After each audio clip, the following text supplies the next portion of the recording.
www.desiblitz.com. Hi, I'm Manisha Tailor, and you're watching me on desiblitz.com.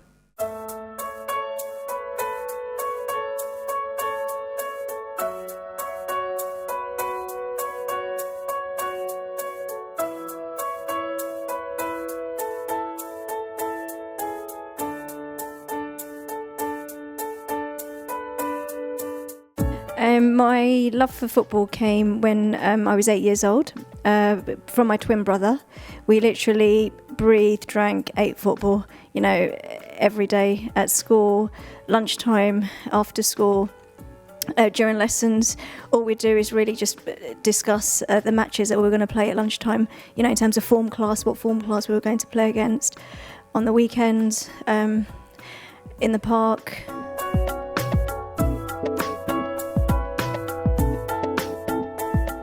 When I was 18, unfortunately, due to a series of traumatic events and long-term bullying that spans over 2 years, my twin brother became depressed, and to the extent where he was sectioned.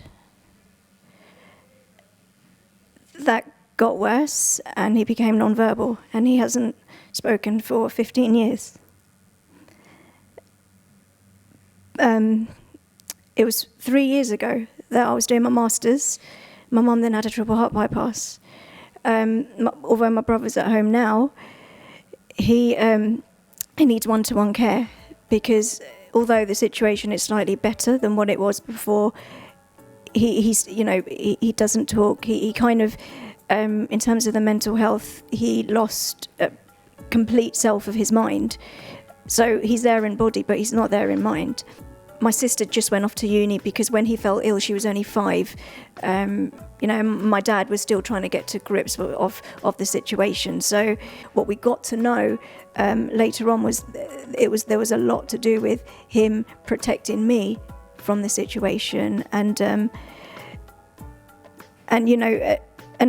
although he didn't talk, he wrote things down, and to read comments on there like, I have to protect my sister because if I don't, the people bullying me are going to rape her.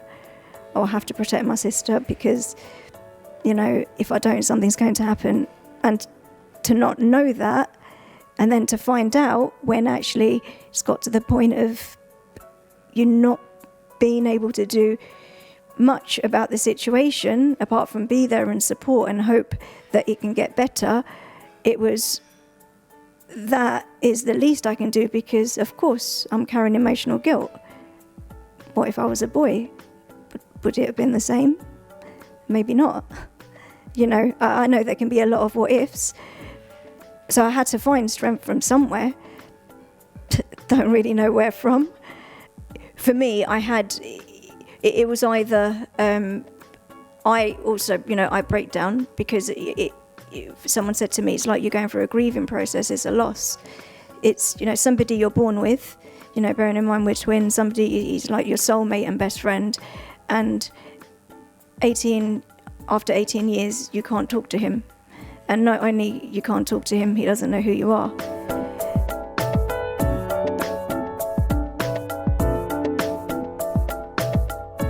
In terms of my education side, so by profession I'm a teacher, and my transition to coaching, it was a natural progression. Worked up the ranks. Within 8 years I was an assistant head teacher. Within 9 years I was a deputy, training to be a head teacher, got my headship qualification, went to then do another degree, did my master's in leadership. I then thought that there was just too much going on. So what I made the decision to do was come out of full-time work for a few months. I thought the plan would be that help my mum recover. At the same time, I can help care with my brother as well. And let my sister just focus on university because, I felt I didn't need to give her those unnecessary pressures. I felt that was kind of my responsibility.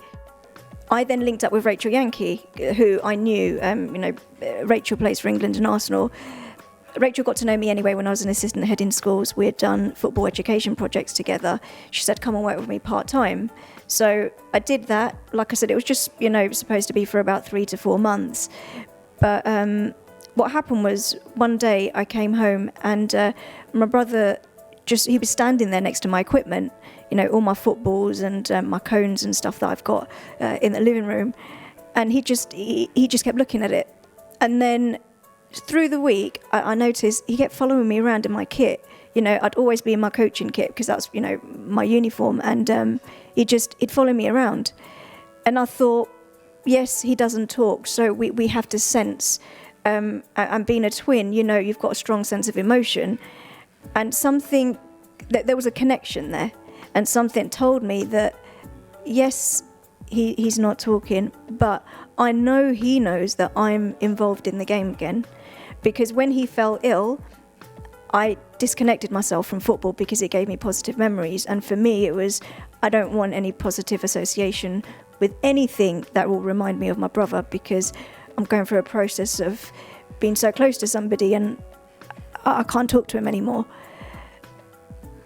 But that day when I came home 3 years ago, there was a connection, and the connection was between me, my brother, and football. And I thought, there's got to be something here. So I then decided, I don't care if I've got 2 degrees, I don't care if I qualified as a head, I'm not going to pursue that. And then pursued working in football, and that started off with coaching. 3 years on, he is still non-verbal.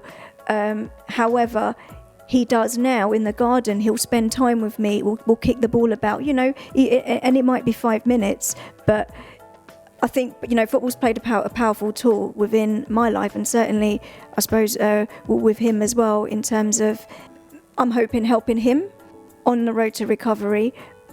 On the back of that, it's helping me deal with my emotions, because it's not just about the immediate person, it's actually about the surrounding people that the mental health can also affect as well.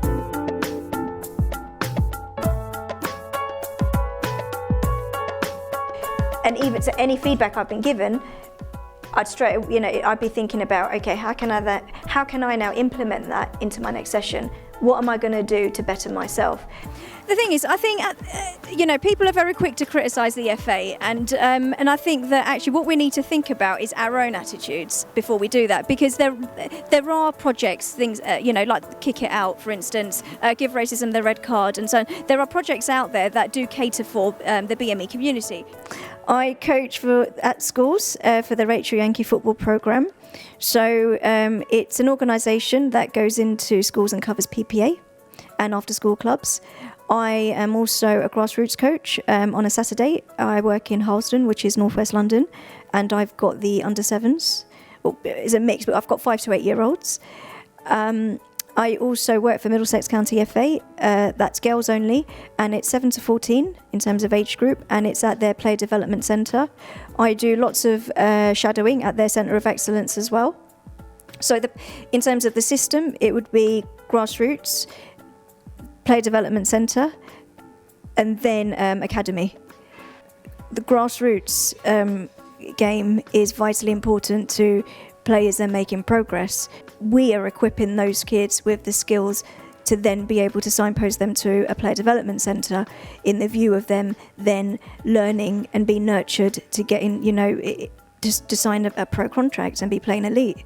So, grassroots for me is extremely important. The youth modules, I'm a huge, being someone who works in education, I'm a huge advocate of the FA youth modules, simply because they're based on social and psychological aspect and holistic development of players, not just the technical and tactical aspect.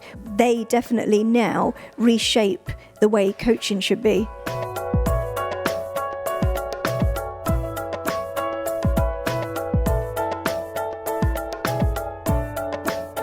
There's lots of initiatives out there for girls, just, lots of free programs for girls to play football now in comparison to if we think about a decade ago.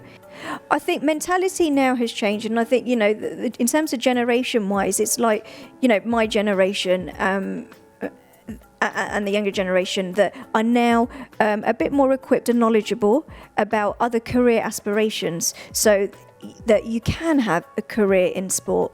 It doesn't just have to be academic. And also now universities have coaching and sports degrees. I've got a huge passion for education, football, and also mental health, and actually devised some projects that use the power of football to help people within the community that suffer from mental health, because I've seen what a powerful tool it can be. And I think that it's important not only to talk about and to get away from the taboo and stigmatism, but actually use sport as a tool for helping people deal with their emotions.